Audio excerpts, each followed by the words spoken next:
Hi friends, welcome. Good morning. Myself Vipul Patel on behalf of Merchant Engineering College Electrical Department. Okay, આજે આપણા પાંચમા સેમેસ્ટરનો જે subject છે ડિઝાસ્ટર મેનેજમેન્ટમાં continue chapter number 5 application of disaster management application of science and technology for disaster management and mitigation. બરાબર, એમાં અત્યાર સુધીના 5 લેક્ચરમાં આપણે જુદી જુદી ટેકનોલોજીઓ જોઈ હતી. એ ટેકનોલોજીઓ કઈ રીતે હેલ્પફુલ થઈ શકે છે. આજે આપણો ટોપિક છે વીસેટ ફોન. બરાબર, એટલે કે સેટેલાઇટ ફોન છે. A device call S band briefcase terminal is among the many tools design for disaster management by Bharat electronics limited. એટલે કે ને આખી બ્રીફકેસવાળી સિસ્ટમ છે આખી, જે ભારત ઇલેક્ટ્રોનિક્સ ઇન્ડિયા લિમિટેડે ડિવાઇસ કરેલી છે. એક સેટેલાઇટ કોમ્યુનિકેશન સિસ્ટમ છે કે જે ડિઝાસ્ટર વખતે કોઈ બી સેટેલાઇટ ક્રિએટ કરવું આપણે તો કામ લાગે છે.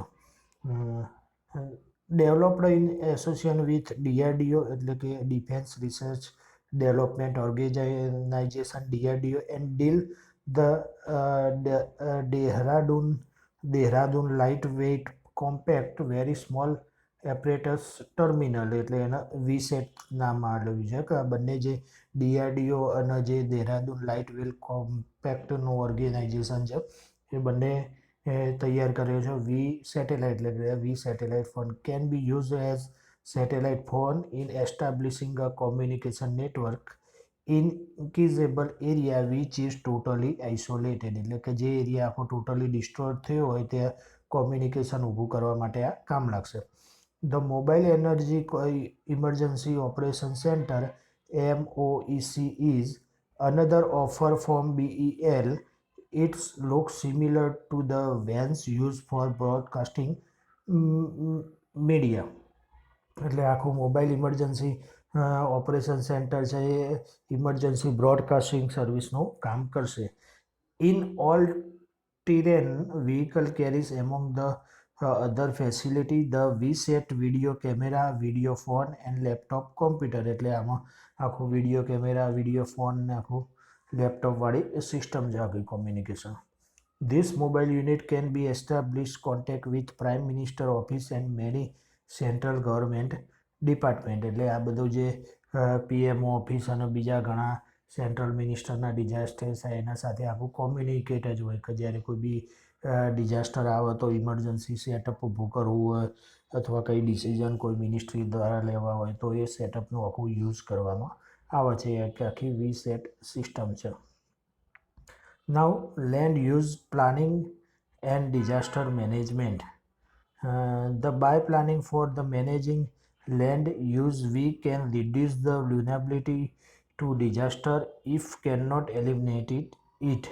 The objective of the land use planning in disaster mitigation is to enable local government to gather and analyze information about the suitability of land and thereby reduce the risk of disaster management. એટલે શું કહે છે કે land use કરી એને planning કરી શકીએ છીએ આપણે ડિઝાસ્ટર મેનેજમેન્ટનું, કે કઈ રીતે ડિઝાસ્ટરની અગેન્સ્ટ કામ કરી શકાય. It also enable policy maker, potential investor and community resident to understand the limitation of hazard prone area. એટલે આખું જે આપણું પોટેન્શિયલ છે કે કઈ રીતે પોટેન્શિયલને યુટિલાઇઝ કરવું, કઈ રીતે આખી એની પોલિસી બનાવવી, એ બધામાં કામ લાગી શકે છે. Why land use planning necessary in disaster mitigation. કે ડિઝાસ્ટરમાં લેન્ડ યુઝ પ્લાનિંગ શા માટે જરૂરી છે. It give community the opportunity to consider issue in systematic and comprehensive manner. એટલે કે લોકોને આખી સિસ્ટમિક રીતે ડિઝાસ્ટરની અગેન્સ્ટ પ્રોટેક્ટ મળી રહે એટલા માટે. The planning process connect the rationally between public interest and purpose development plan. એટલે કે લોકોને જાગૃતતા રહે અને આખો જે પ્લાન ડેવલપમેન્ટ છે આપણા ડિઝાસ્ટર મેનેજમેન્ટનો એ કામ લાગે. In process it educate communicately and stake holder about disaster and its ill effect. એટલે ડિઝાસ્ટર મેનેજમેન્ટનું આખું કોમ્યુનિકેશન યુટિલાઇઝ થશે. For earthquake and flood, earthquake અને ફ્લડ વખતે આ ડિઝાસ્ટર શું કામ કરશે? Land use management through zoning and other major a common approach. For example, in flood plain area, flood losses could be reduced if instead of keeping flood out of floods way, keeping people of the floods way by discouraging development in hazardous area. એટલે કે flood વખતે જે આખી આપણી land use method છે, disaster meeting કઈ રીતે use થઈ શકે, કયા કયા ડેન્જરિયસ અથવા હઝાર્ડિયસ એરિયામાં ફ્લડની અફેક્ટ થયેલી છે અથવા અર્થક્વેકની ઇફેક્ટ થયેલી છે, એને યુટિલાઇઝ કરીને આપણે શું કામ કરી શકીએ આગળ કઈ રીતે એ બતાવે છે. ઓકે, તો પછી આગળનું જોઈએ આપણે next.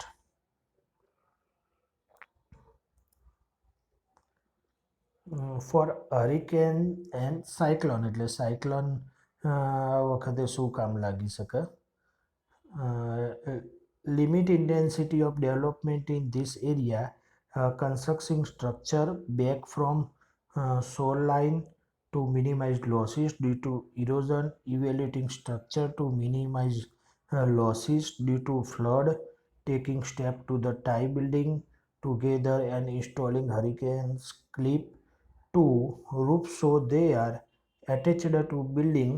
Losses can be reduced by some engineering technique like construction high sea wall and dikes to hold back up ocean minimise. એટલે સાયક્લોનની અસરો ઓછી કરવા માટે આપણે ઇમરજન્સી એન્જિનિયરિંગ ટેકનોલોજીની મદદથી મજબૂત કન્સ્ટ્રક્શન, પછી સમુદ્ર હોય તો એના આજુબાજુ પોસિબલ હોય કે મોટી દિવાલો કરી શકીએ. તમે જોતા હોય છે કે મુંબઈનો જે મરીન ડ્રાઈવ એરિયા છે, જે રોડની નજીક જ બહુ આખો દરિયો આવેલો છે, દરિયા કિનારે અડીને જ રોડ, મેઇન રોડ પાસ થતો હોય છે. ઘણી વખત સમાચાર અથવા ટીવીમાં આપણે જોયું હોય તો તમે રૂબરૂ બી જોયું હશે કે ત્યાં કેવું હોય છે કે એક દરિયાની જે લિમિટ પતે છે એથી થોડું ઘણા દૂર સુધી એક આખી દિવાલ બનાવી દીધેલી હોય છે, એક ઊંચી દિવાલ, ને એના પછી રોડ હોય છે. અથવા તો ઊંચી દિવાલના આગળ ઘણા બધા સિમેન્ટના બ્લોકો બી પાથરેલા હોય છે. તો એ ઊંચી દિવાલ શું કામ કરશે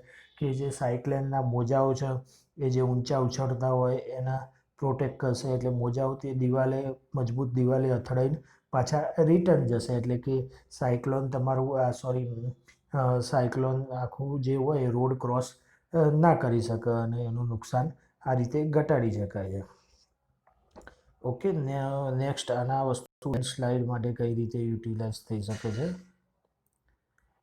Losses in landslide can be reduced if the area is defined and development and vital construction activity is limited. એટલે લેન્ડસ્લાઇડ હોય છે તો કે એનો જે એરિયા ડિફાઇન હોય છે કે અમુક આ એરિયામાં લેન્ડસ્લાઇડ, આપણે જે ચોથા નંબરના ચેપ્ટરમાં જોઈ ગયા હતા કે આ જે અમુક કલર વાઇઝ બતાવેલા હતા કે આ એરિયામાં મજબૂત લેન્ડસ્લાઇડની પોસિબિલિટી છે. તો વધારે હોય તો તે આપણે બને ત્યાં સુધી ડેવલપમેન્ટ ઓછું કરીએ અથવા એવું ડેવલપમેન્ટ કરીએ કે જે મજબૂત હોઈ શકે. The community can have strict control on grading of high slide and require geological study and mitigation measure when development takes place on step slope. એટલે કે આ જગ્યાએ જે ડેવલપમેન્ટ કન્સ્ટ્રક્શન થતું હોય એ વખતે આપણે ગ્રેડિંગ ઓફ હાઈ સ્લાઇડ, એટલે કે ઊંચા પ્રકારનું ગ્રેડિંગથી કામ કરી શકીએ. તો આ બધી રીતે આપણે લેન્ડસ્લાઇડના સામું પ્રોટેક્ટ થઈ શકીએ. Also, likelihood of a slide can be reduced by appropriate site design measures such as constructing retaining wall, drainage system, and limitation on water, which may be reduce the soil bearing capacity. એટલે કે જમીનની જે soil bearing capacity છે એને એ રીતે utilise કરીને આપણે જે રિટ્રેનિંગ વોલ અથવા ડ્રેનેજ સિસ્ટમ ને એ બધી ડેવલપ કરવી પડે કે જેના લીધે લેન્ડસ્લાઇડ થાય તો આપણી જે આખી ડ્રેનેજ સિસ્ટમ ડિસ્ટ્રોય થવાના ચાન્સીસ ઓછા રહે. Once slide has occurred, the corrective engineering measures can be taken which is costly. એટલે કે લેન્ડસ્લાઇડ થતું હોય તો એ વખતે આ બધી ટેકનિકોથી કામ કરવું એકદમ કોસ્ટલી છે. ફોર વાઇલ્ડ ફાયર એટલે જેને આપણે ગુજરાતીમાં દાવાનળ તરીકે પણ ઓળખીએ છીએ કે જે હમણાં લગભગ થોડા સમય પહેલાં ઓસ્ટ્રેલિયામાં આવ્યું તો 50 કરોડ જેટલા જીવજંતુઓ અને પ્રાણીઓના મોત થયા હતા એક સરકારી આંકડા મુજબ અને ઘણી બધું કુદરતી સંપત્તિને નુકસાન થયું હતું. તો આ વખતે આવું જે ડિઝાસ્ટર હોય એના અગેન્સ્ટ આપણે શું કરી શકીએ? Losses of property and homes due to wildlife in urban area has increased in the last 5 years, particularly in US and Australia. તમને હાલ જે કહેવામાં આવ્યું કે US અને ઓસ્ટ્રેલિયામાં વાઇલ્ડ લાઈફ ઇન અર્બન એરિયામાં છેલ્લા 5 વર્ષમાં આવા બનાવો વધવા માંડ્યા છે.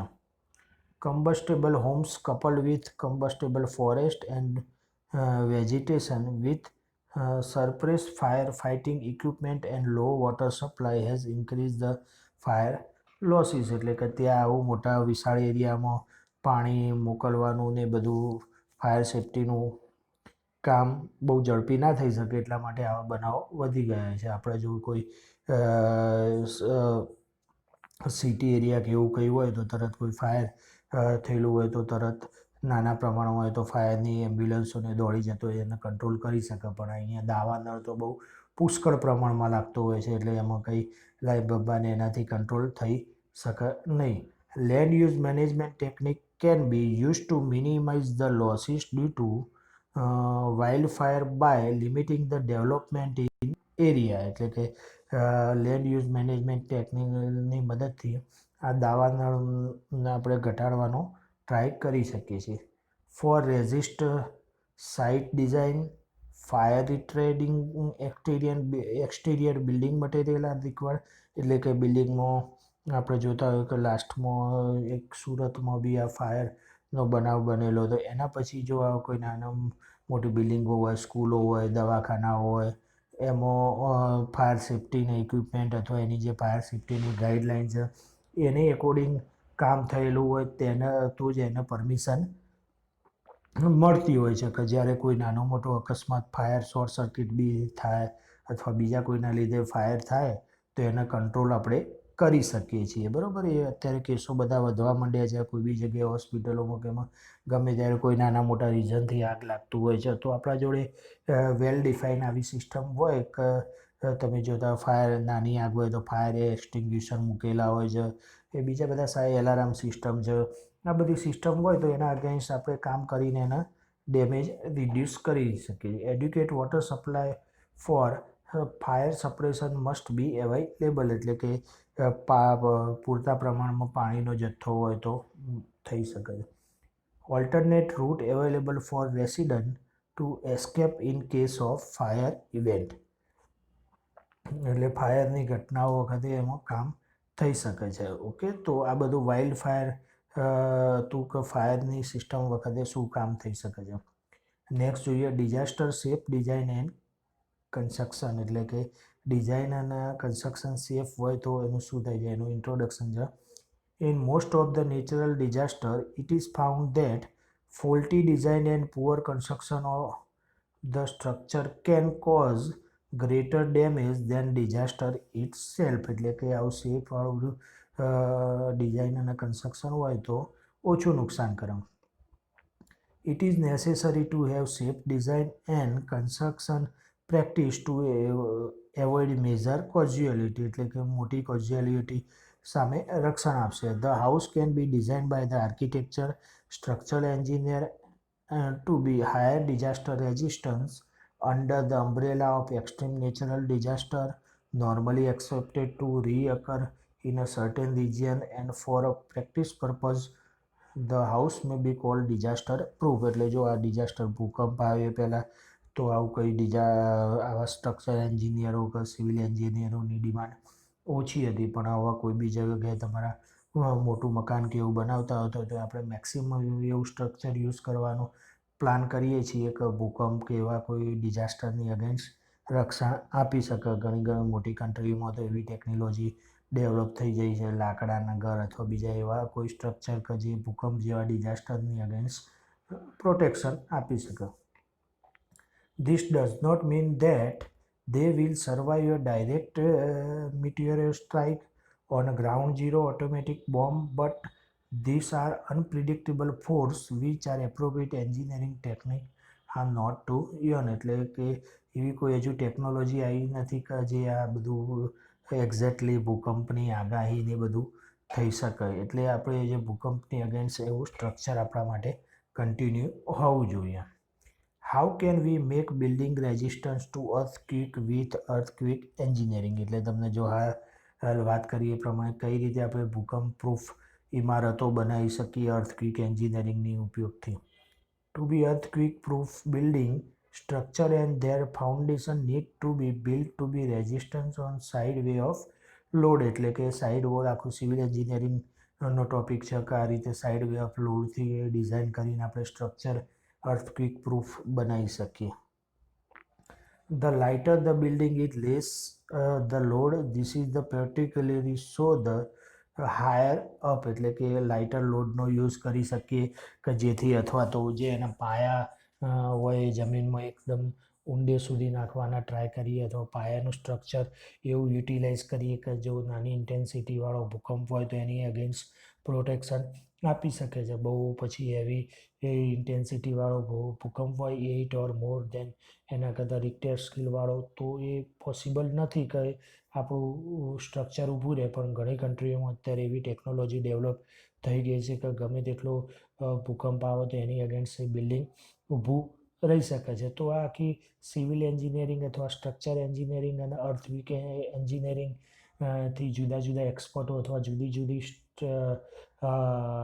એન્જિનિયરોએ જે સ્ટ્રક્ચર ફિનોમિનાઓ ઊભા કર્યા હોય એ સ્ટ્રક્ચર ફિનોમિનાનો યુટિલાઇઝ કરીને આપણે એવો બિલ્ડિંગ બનાવવાનો ટ્રાય કરી શકતા હોય છે. પણ એ બહુ કોસ્ટલી બી હોય છે. એટલે ઘણી વખતે આપણા જે હોમ રેસિડન્સ છે એમાં એ પરવડતું નથી. પણ મોટી મોટી કન્ટ્રીઓ આ બધી ટેકનિકનો યુટિલાઇઝ કરીને ટ્રાય કરતી હોય છે. ઓકે, તો આગળ આપણે નેક્સ્ટ લેક્ચરમાં પછી જોઈશું. અત્યાર સુધી આટલું રાખો. Thank you.